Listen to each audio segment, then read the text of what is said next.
আসানসোল জেলা হাসপাতালের নিরাপত্তা এবং পরিষেবা খতিয়ে দেখেন বিজেপি নেত্রী তথা বিধায়ক অগ্নিমিত্রা পাল। মহিলা ডাক্তার ও নার্স সাথে থাকার বার্তা দেন এবং ডাক্তার সিস্টারদের হাতে ফুল দিয়ে পাশে থাকার আশ্বাস দেন অগ্নিমিত্রা পাল। আজকে আমাদের ডিস্ট্রিক্ট হাসপাতালে এখানে এসেছি, আসানসোল আমার বিধানসভায় যে ডিস্ট্রিক্ট হাসপাতাল, এখানে এসেছি একটি কারণেই যে আমরা শুনলাম এক দুদিন আগে এখানকার ডাক্তার এবং নার্সরা আমাদের সিপিকে, কমিশনার অফ পুলিশকে কিছু কমপ্লেন জানিয়েছেন। এখানেও কিছু বিষয় রয়েছে, তারা সুরক্ষিত মনে করছেন না নিজেদেরকে। এবং আরজি করের ঘটনাটা ঘটার পর আমরা কি বলবো, শিহরিত।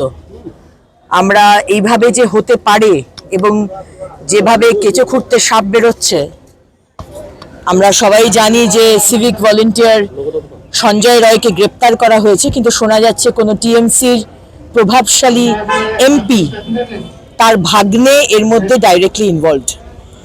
সেই কারণেই কলকাতা পুলিশ এবং কলকাতা পুলিশের কমিশনার বিনীত গোয়েল এত তাড়াহুড়ো করে বডিটাকে সেদিন পুড়িয়ে দিলেন, আমরা বুঝতে পারছি কারণটা। এবং মুখ্যমন্ত্রী রবিবার অবধি সময় চেয়েছেন, আমি জানি না কিসের সময় উনি চাইছেন। কামদুনির মেয়েটি এখন অবধি বিচার পায়নি। রামনবমীর মিছিল করতে গেলে অত্যাচারিত হতে হয়, খুন হতে হয়, তাও সিবিআই তদন্ত চলছে। দাড়িভিট রাজেশ তাপস খুন হলো, সেটাও সিবিআই তদন্ত চলছে। শুধু সিবিআই ছাড়া গতি নেই, সিবিআই তদন্তই চাই। এবং মুখ্যমন্ত্রীর ওপর আমাদের ভরসা নেই, পুলিশ প্রশাসনের ওপর ভরসা নেই। তাই আজকে আমরা এখানে এসেছি, ডাক্তারবাবু, নার্স সবার সঙ্গে দেখা করেছি, যাদেরকে পেয়েছি তাদেরকে একটি ফুলের স্তবক দিয়ে আমরা জানিয়েছি আমাদের সলিডারিটি। আমার সাথে রয়েছেন আমাদের এই জেলার সম্মানীয় সভাপতি বাপ্পা চ্যাটার্জি মহাশয় এবং সমস্ত ভারতীয় জনতা পার্টির কার্যকর্তা বৃন্দ। আমরা মানুষের পাশে আছি, ভারতীয় জনতা পার্টি মানুষের পাশে আছে। আরজি করের ঘটনা আজ যেন তার রিপিটেশন না হয়, আজ যেন এই ঘটনা না হয়, শুধু কলকাতায় নয়, পশ্চিমবঙ্গের যে কোনো জায়গায়। এবং আমরা ডাক্তার নার্স সবার পাশে আছি, এটাই বলার জন্য আজকে এখানে এসেছি। এখানকার চিকিৎসকরাও যেদিন বিক্ষোভ করছিল সেদিন বলছিলেন যে আমরাও রীতিমতো আতঙ্কিত, আমরাও রাতে কাজ করি, দিনে কাজ করি। এখানকার হাসপাতালের যে নিরাপত্তা ব্যবস্থা, সেই নিরাপত্তা ব্যবস্থা নিয়েও তারা কিন্তু খুব একটা শান্তিতে নেই। তারাও বলছেন পুলিশি পহরা বাড়াতে হবে, অবাঞ্ছিত যারা ঢুকে, যারা হাসপাতালের ভেতরে, সে অবাঞ্ছিত প্রবেশ এখানে রয়েছে। দেখুন, আপনারা এটা নিশ্চয়ই জানেন, পশ্চিমবঙ্গের মানুষ জানে যে প্রতিটা ডিপার্টমেন্ট, সেটা আদালত হোক, সেটা আমাদের হাসপাতাল হোক, স্কুল হোক, কলেজ হোক, প্রতিটা জায়গাতে আমাদের মুখ্যমন্ত্রী মমতা বন্দ্যোপাধ্যায় এবং টিএমসি সরকার পলিটিসাইজ করে দিয়েছে এবং এখানে সিন্ডিকেট চলে। এবং আপনি যদি টিএমসির নেতা হন বা ইভেন গ্রাসরুটের, মানে একদম নিচু স্তরেরও যদি নেতা হন, আপনাকে কোনো কথা বলার সাহস না ডাক্তারবাবুর, না পুলিশের, না নার্সের। তারা যে কোনো সময় ভিজিটিং আওয়ার্স নেই, কিন্তু তারা ঢুকে যাবে।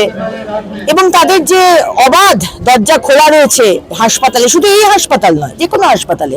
সুতরাং এটা খুব স্বাভাবিক যে আজকে পুরুষ ডাক্তার হোক কি মহিলা ডাক্তার, পুরুষ ওয়ার্ড বয় হোক কি মহিলা নার্স, তারা সবাই অসুরক্ষিত। এবং এই কারণেই তারা সিপির কাছে কমপ্লেন করেছে, আমাদের কাছে কানে কথা এসেছে। এবং আমরা চাইবো যে এই বিষয়টি যাতে প্রশাসন দেখুক। এখানকার যারা আছেন আধিকারিক, আমাদের রোগী কল্যাণ সমিতিতে আমাদের বিধায়ক, আমার বিধানসভায়, কিন্তু আমাকে রাখা হয়নি। নিয়ম মতো যেখানকার বিধায়িকা তাকে রাখার উচিত, কিন্তু এটাই হচ্ছে রাজনীতি।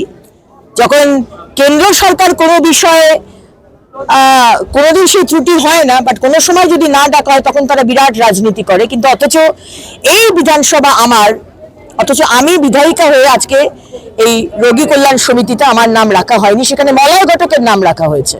তিনি থাকতে পারেন মন্ত্রী হিসেবে, কিন্তু আমার নামটাও রাখা উচিত ছিল।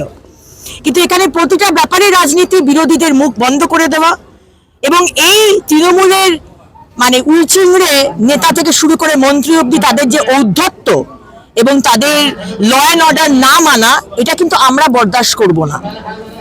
সুতরাং আমি সতর্ক করব এখানকার পুলিশ প্রশাসন আধিকারিক যারা রয়েছেন, আমাদের যে হাসপাতাল নিয়মের মধ্যে রাখুন, আর আরজি করের মতো ঘটনা যেন দুবারা না হয়, এটা দেখে নিন। Bureau report, D Bangla news. সব খবর সবার আগে পেতে আমাদের চ্যানেলটি সাবস্ক্রাইব করুন এবং পাশে থাকা বেল আইকনটিতে ক্লিক করুন, লাইক ও শেয়ার করুন।